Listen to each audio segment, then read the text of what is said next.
Bienvenue pour cette nouvelle leçon de science. Il s'agit de la leçon Science 23, l'eau et son traitement, et voici la version commentée.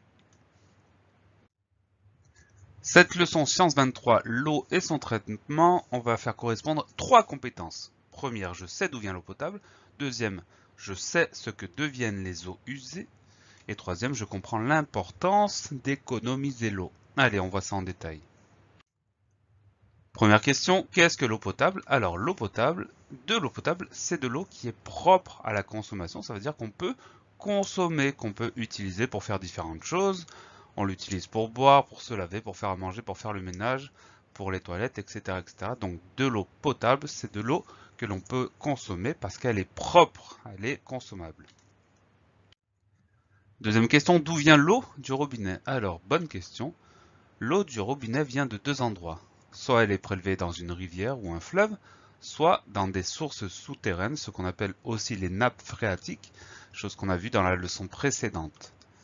Une fois qu'on l'a prise, qu'on l'a puisée soit dans la rivière, soit dans la source souterraine, il va falloir la traiter pour qu'elle soit vraiment potable, pour vérifier si elle est potable et pour la nettoyer le cas échéant. Pour rendre l'eau potable, on la traite dans une usine de traitement de l'eau pour éliminer les éléments de matière et les organismes microscopiques comme les virus et les microbes.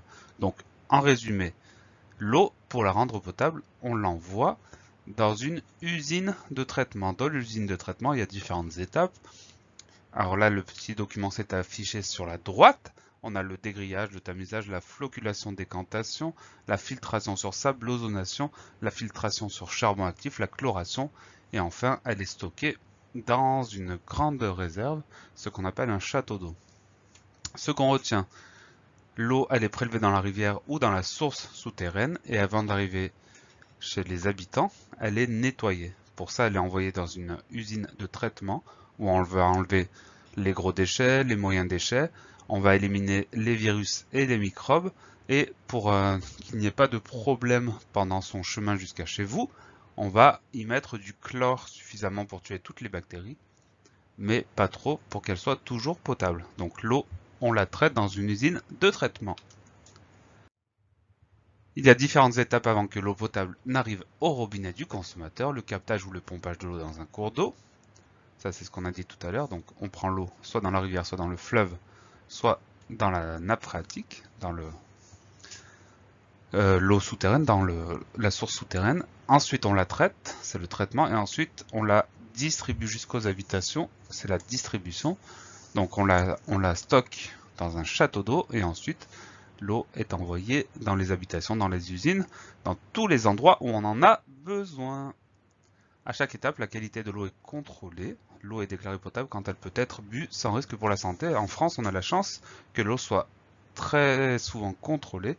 Ça veut dire qu'à la moindre alerte, on coupe l'eau et on ne la distribue plus. Que deviennent les eaux usées? Donc les eaux usées, ce sont les eaux qui ont été utilisées par les habitants et qui sont donc évacuées. Donc l'eau de la douche, l'eau de la vaisselle, l'eau des toilettes, etc., etc. Tout ça, on appelle ça les eaux usées. En France, les eaux usées sont acheminées vers une station d'épuration pour récupérer les déchets solides et les matières organiques et retirer un à un les produits polluants. Donc l'eau, une fois qu'elle a été utilisée, on appelle ça les eaux usées, elles sont envoyées dans une station d'épuration obligatoirement. Pour arriver dans la station d'épuration, dans les villes, les eaux usées des maisons sont souvent mélangées aux eaux de ruissellement dans les égouts. Donc, quand l'eau quitte la maison, elle est envoyée dans les égouts et les égouts amènent tout ça dans la station d'épuration. Voilà les différentes étapes de ce qui se passe dans la station d'épuration. Ça ressemble à l'usine de traitement évidemment, mais ce n'est pas les mêmes eaux. Là, ce sont les eaux usées, les eaux sales qui arrivent jusqu'à la station. Donc, première étape tout en haut à gauche, évacuation des eaux usées. Les eaux usées quittent les habitations, les usines. Ensuite, elles passent par les égouts pour arriver à la station d'épuration. Donc il y a une partie qui s'appelle le dégrillage qui enlève les gros déchets. La deuxième partie qui s'appelle dessablage qui fait en sorte que les déchets moyens tombent au fond. La troisième partie qui s'appelle dégraissage, on va récupérer les huiles et la graisse. La quatrième partie qui s'appelle clarification. Ensuite traitement biologique grâce à à des micro-organismes qui vont manger les mauvaises bactéries. Et enfin, on la rejette dans un cours d'eau. Alors là, c'est très important. L'eau, quand elle sort de la station d'épuration, elle n'est pas remise à la consommation.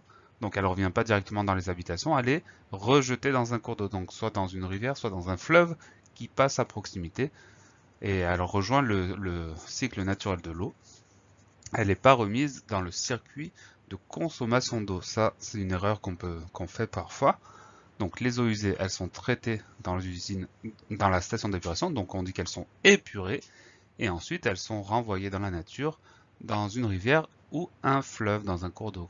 Elles ne sont pas reconsommées derrière.